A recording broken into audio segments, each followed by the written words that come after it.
الحمد لله رب العالمين والصلاة والسلام على سيد الأنبياء والمرسلين. أعوذ بالله من الشيطان الرجيم. بسم الله الرحمن الرحيم.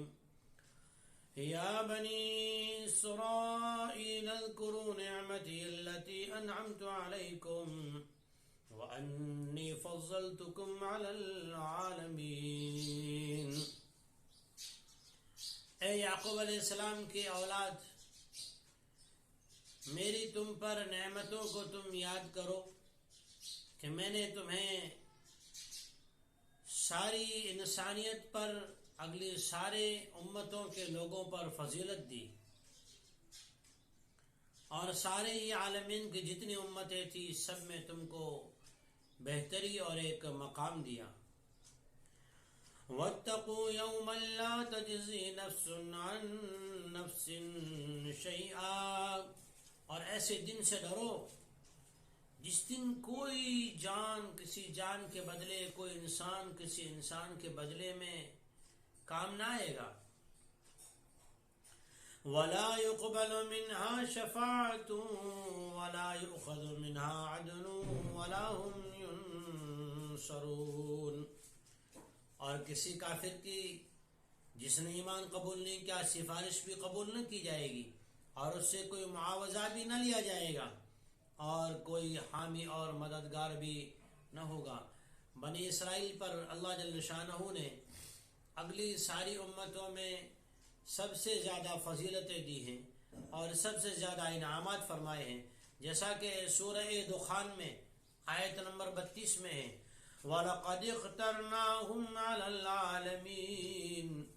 اللہ جل شانہ فرماتے ہیں کہ ہم نے اے بنی اسرائیل اگلی ساری امتوں پر اور سارے نبیوں کی ماننے والوں پر جو فضیلتیں دی ہیں وہ انعام یاد کر کے بھی محمد مصطفیٰ صلی اللہ علیہ وسلم پر ایمان لے آؤ.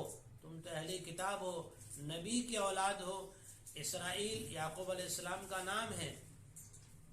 پھر ایک جگہ پر سورہ مائدہ میں آیت نمبر 20 میں اللہ جل شانہ نے یہ فرمایا وَإِذْ قَالَ مُوسَىٰ لِقَوْمِهِ يَا قَوْمِ اذْكُرُوا نِعْمَةَ اللَّهِ عَلَيْكُمْ، کہ موسیٰ علیہ السلام نے اپنی قوم کے اندر کھڑے ہو کر ان کو نصیحت کرتے ہوئے یہ بات کہی کہ تم اللہ جل شانہ کی جو نعمتیں تم کو دی ہیں اس کی قدر کرتے ہوئے اللہ کی اطاعت کرو. اللہ جل شانہ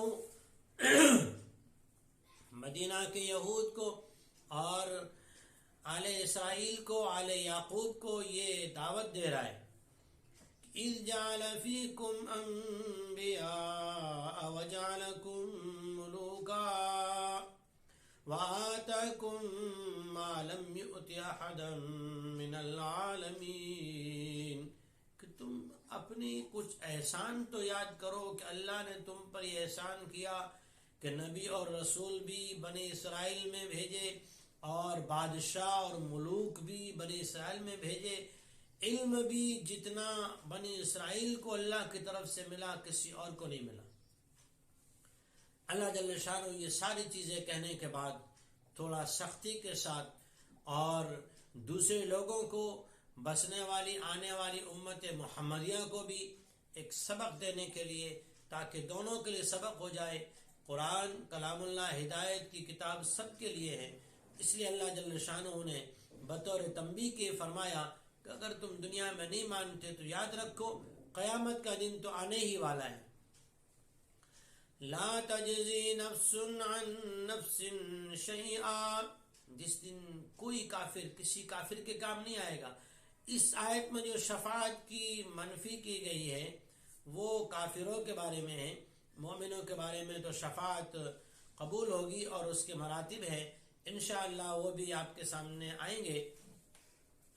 لیکن اللہ تعالیٰ نے جب دیکھا کہ یہ ضد پر ہے، نہیں مانیں گے، تو اللہ تعالیٰ نے یہ بات کہی تاکہ اور لوگ بھی سمجھ جائیں کہ قیامت کے دن ساری چیزوں کا حساب ہو جائے گا، ماننے والے الگ، نہ ماننے والے الگ ہو جائیں گے. اللہ ہمیں اپنی نعمتوں کی قدردانی نصیب فرمائے اور اللہ جل شانہ ہمیں احساس نصیب فرمائے. وآخر دعوانا ان الحمد للہ رب العالمین.